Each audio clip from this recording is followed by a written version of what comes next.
देवाधिदेव महादेव मैया पार्वती को प्रणाम करती हूँ। इस कालखंड के प्रथम शिव के शिव साय भैया को प्रणाम करती हूँ। ममता मई दीदी आनंद को प्रणाम करती हूँ। मंदिर में बसे हुए भवानी माता को प्रणाम करती हूँ। आंतरिक से आए हुए सभी जीवात्माओं को प्रणाम करती हूँ। चर्चा स्थल को प्रणाम करती हूँ। मेरा प्रणाम स्वीकार करें। देखिए दीदी, हम लोग को चलना है शिव की ओर। शिव की नगरी में हमारे गुरु शिव है और वहाँ तक हम लोग को चलना है। कहते हैं ना, उस गुरु को तो हम लोग, महादेव को हम लोग बच्चे से पूजा करते थे, दान दाता के रूप में जानते थे। जो गुरु के रूप में अभी जाने जा रहे हैं उसे हम पहले दान दाता के रूप में जानते थे दीदी। हम लोग सब उस महादेव से दान लेने के लिए तो पल प्रतिपल जाते थे, नित्य जाते थे। सुबह सुबह 1 लोटा जल चढ़ाते थे और महादेव को कहते थे, महादेव हमरा ई दे दो, महादेव हमरा ऊ दे दो। वो तो देते ही देते थे, कभी ऐसा नहीं हुआ कि वो नहीं दिए हैं। लेकिन वो जो दान दाता गुरु है वो ज्ञान दाता भी गुरु है। क्या हम और आप उससे ज्ञान कभी मांगे? दान में तो सब चीज मांग लिए, बेटा दे दो, नौकरी दे दो, पोता दे दो, गाड़ी दे दो, खेत दे दो, जमीन दे दो। जे मांगते थे दीदी वो मिल जाता था हमें। लेकिन वो दान दाता गुरु से कभी ज्ञान भी मांगिए। स्कूल तो खुला हुआ है दीदी, लेकिन उस स्कूल में जाइएगा तब तो ज्ञान मिलेगा। स्कूल जगत में बहुत खुला हुआ है दीदी, लेकिन स्कूल में एडमिशन कराना पड़ता है ज्ञान के लिए। बिना गए हुए स्कूल में ज्ञान नहीं मिलेगा दीदी। उसी प्रकार हमारे ये आध्यात्मिक स्कूल है।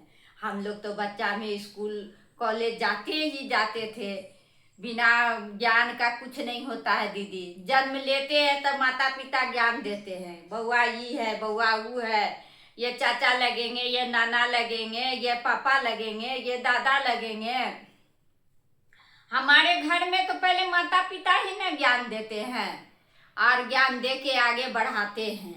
फिर उसके बाद ज्यों ज्यों हम लोग थोड़ा थोड़ा बड़े होते हैं फिर स्कूल जाते हैं। स्कूल में शैक्षणिक गुरु मिलता है, वहाँ भी कुछ हद तक हम लोग को आगे बताते हैं, ज्ञान देते हैं, समझाते हैं। फिर उससे भी बड़ा होते हैं, कॉलेज जाते हैं। फिर उससे भी आगे बढ़ने का रहता है तो जॉब भी आदमी करता है, उससे भी ज़्यादा आगे बढ़ता है दीदी। लेकिन उसके लिए गुरुमुख होना पड़ता है, ज्ञान लेना पड़ता है, अपने गुरु के पास जाना पड़ता है। बिना गए हुए कुछ नहीं मिलता है दीदी। तो यहाँ दीदी देखिए, गुरु भी 3 कैटेगरी का है और शिष्य भी 3 कैटेगरी का है। गुरु भी, पहला गुरु हुआ घर का, घर से माता पिता हुआ। फिर दूसरा गुरु हुआ शैक्षणिक गुरु। फिर तीसरा गुरु हुआ हम लोग अध्यात्म के इधर जो जाते हैं उसके लिए जो गुरु बनाते हैं वो हुए हमारा आध्यात्मिक गुरु। उससे हमें मुक्ति मोक्ष जो भी होता है आगे के तर और पहुंचाते हैं दीदी। तो गुरु को उस हद तक उतरना पड़ता है, चाहे गुरु कितनो न पढ़ा हुआ रहे, MA रहे, BA रहे, कितनो पढ़ा हुआ है। अब बच्चा, लड़का बच्चा जो शिष्य है वो छोटा है, वो कुछ नहीं जान रहा है। गुरु BA पढ़ा हुआ है, शिष्य कुछ नहीं जान रहा है। उसका स्तर पे उतरना पड़ता है गुरु को, और उस स्तर पे चल करके शिष्य को पढ़ाता है, सिखाता है। बोलो बच्चा A, बोलो बच्चा B, बोलो बच्चा C। तब वो बच्चा सीखता है, तब वो पढ़ता है और आगे चलता है। तो गुरु को शिष्य के लेवल पे उतरना पड़ता है, ऐसे कुछ नहीं होता है दीदी। हमारे गुरु तो महान है दीदी, देवों के देव हैं, जिससे काल पे भी नियंत्रण है। वो हमारे मालिक महाकाल हमारे गुरु है, जो जिसे हमने गुरु बनाए हैं, अपने हृदय में समाये हैं, अपने रोम रोम में समाये हैं। कहते हैं ना, मेरे मन में भी शिव, मेरे तन में भी शिव, मेरे मन में भी शिव, मेरे तन में भी शिव, शिव, रोम रोम में समाया शिव का नाम रे।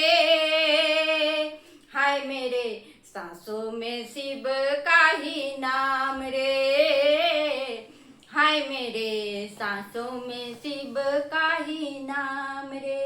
तो देखिए दीदी, ऐसा हम लोग अपने गुरु बनाए हैं और बना के चल रहे हैं दीदी। चलिए दीदी, क्या आपको यह अच्छा वाणी लगा हो तो ज़्यादा से ज़्यादा शिष्य तक शेयर कीजिए और इसे बढ़ाने का काम कीजिए।